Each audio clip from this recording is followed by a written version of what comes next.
नवा गाना देखे बर आर के साहू यूट्यूब चैनल ला सब्सक्राइब करो और बेल आइकन ला क्लिक करो।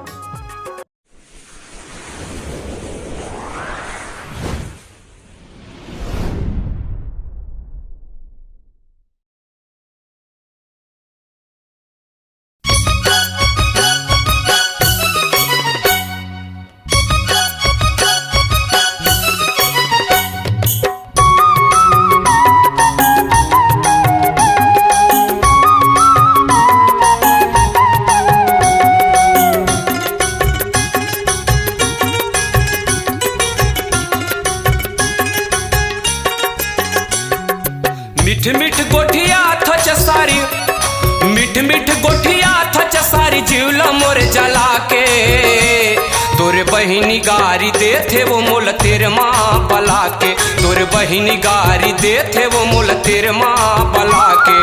मिठ मिठ गोठिया थच सारी, मिठ मिठ गोठिया थच सारी जीवला मोर जला के। तोरे बहिनी गारी दे थे वो मोल तेरे माँ पला के। तोरे बहिनी गारी दे थे वो मोल तेरे माँ पला के।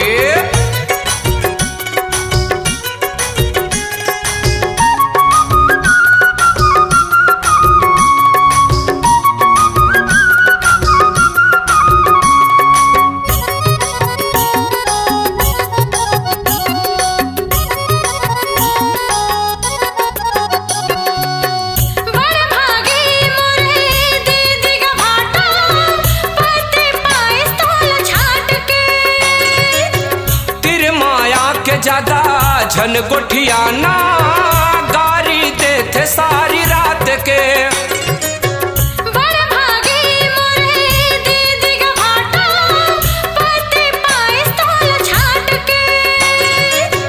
तिर माया के ज्यादा झन गोठिया ना गारी दे थे सारी रात के। तोरे बारे में पूछत रही थे, तोरे बारे में पूछत रही थे मन लावो मिला के। तोर बहिनी गारी दे थे वो मोल तेरे माँ पला के। तोर बहिनी गारी दे थे वो मोल तेरे माँ पला के।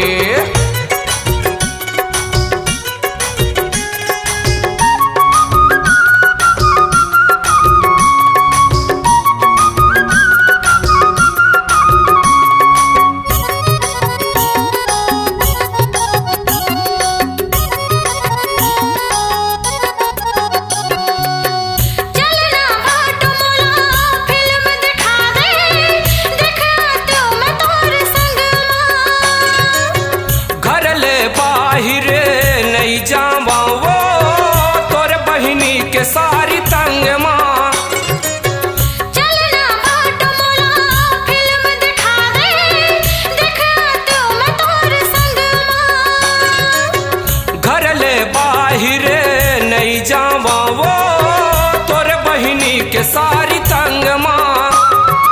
एती वो दी कहूँ करत होता, एती वो दी कहूँ करत होता रख दे थे मोल हला के। तोरे बहिनी गारी दे थे वो मोल तेरे माँ पला के। तोरे बहिनी गारी दे थे वो मोल तेरे माँ पला के।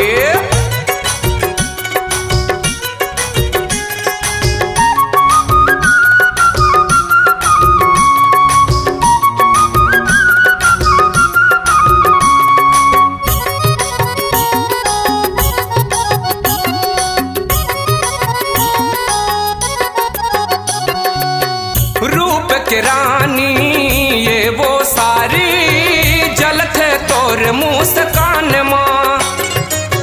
संझा के बेरा आबिन भाटा मिलबा पान के दुकान माँ। रूप के रानी ये वो सारी जलत है तोर मुस्कान माँ।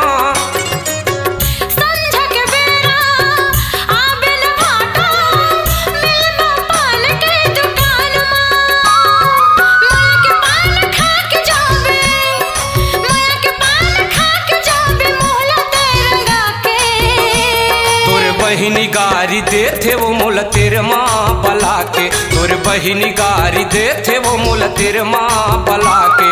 मिठ मिठ गोठिया थच सारी मिठ मिठ गोठिया थच सारी जीवला मोर जला के तोरे बहिनी गारी देथे वो मोल तेरे माँ बला के तोरे बहिनी गारी देथे वो मोल तेरे माँ बला के तोरे बहिनी गारी देथे वो मोल तेरे माँ बला के तोरे बहिनी गारी देथे वो मोल तेरे माँ बला के तोरे बहिनी गारी देथे वो